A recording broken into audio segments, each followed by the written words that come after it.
Howdy YouTube, today we're taking a look at the WWE Mattel first time in the line, Big E Langston.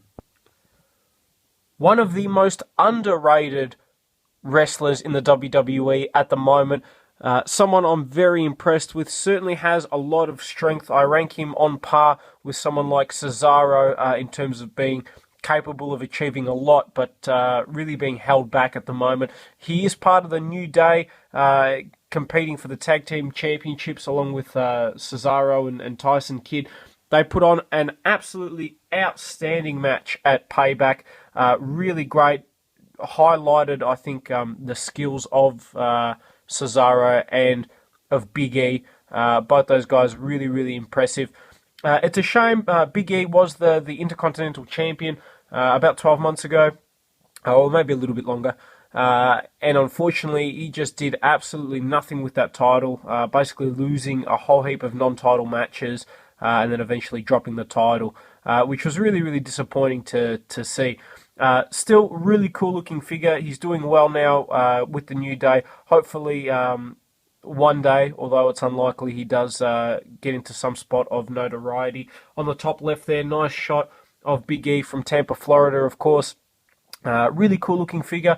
This is a slightly older one, which is why it's got the old school WWE logo, the one that I grew up in, similar to the Attitude Era, of course. So let's get Big E opened up and out of packaging.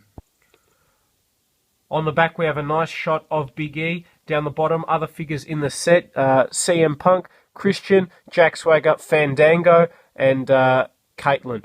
So decent lineup, actually, of figures. Shame that CM Punk's no longer with WWE, although it's going to be interesting to see his UFC debut. Christian Cage, one of my favourites. Certainly, I was a big fan of his in TNA, and then when he returned to WWE.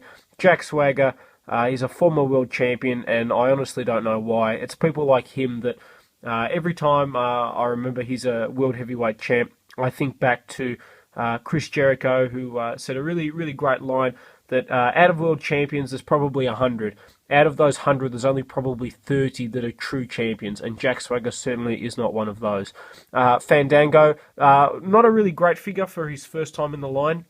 But they did subsequently re-release him as an elite and also as a basic that were much better. This Big E was also re-released with the grey tights, but it was pretty much the identical figure, just the grey. So that's why I leant more towards getting the black attire. So let's get Big E opened up and out of packaging. Okay, and here we have Big E opened up and out of packaging, and he's a really nice figure. For Mattel's first attempt at Big E, I think they absolutely nailed it. I'll bring it forward so you guys can take a look at the face. I think they did an excellent job with that. Certainly looks like Big E.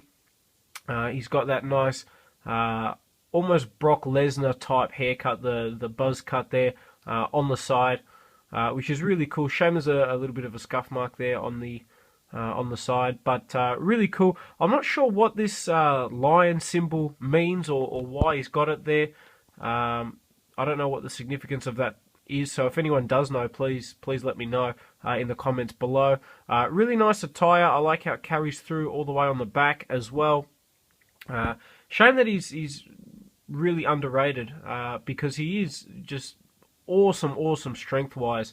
And one of the trademarks with Big E is, of course, the thighs, which I think are on par with Rusev, actually. Honestly, I think they actually have the exact same lower half, and probably upper half as well, which is a little funny, but still really cool. Big fan of both these guys. Taking a look at Big E's articulation, he's got a ball-jointed head, ball-jointed arms, swivel in the bicep, bend at the elbow, swivel in the wrist, swivel waist, legs move forward and back, bend at the knee, swivel in the boot, and then also up and down at the ankle. So your standard range of Mattel articulation. One thing I find that is sort of a hit and miss, some figures have the movable ankle swivel, others don't. Or calf swivel, I should say. It's really hit or miss. I really love it. I think it's a great addition to the articulation and something that makes this guy even cooler. Just for size comparison, I've got him here with Cesaro. From memory, he's actually a little bit shorter than Cesaro. but that could be my imagination. Still really cool. You can see, obviously, they're both quite a bit taller than a smaller wrestler like, say, Sin Cara.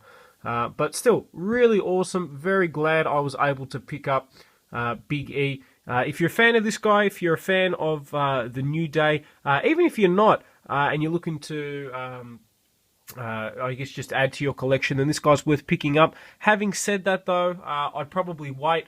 In 12 months or so, we're probably going to get a New Day battle pack with either Xavier Woods or Kofi Kingston, and obviously Big E with the updated attire. So for that reason, you can probably hang in there and pick him up then. But if not, hopefully you guys have enjoyed this review on the WWE Mattel Big E Langston.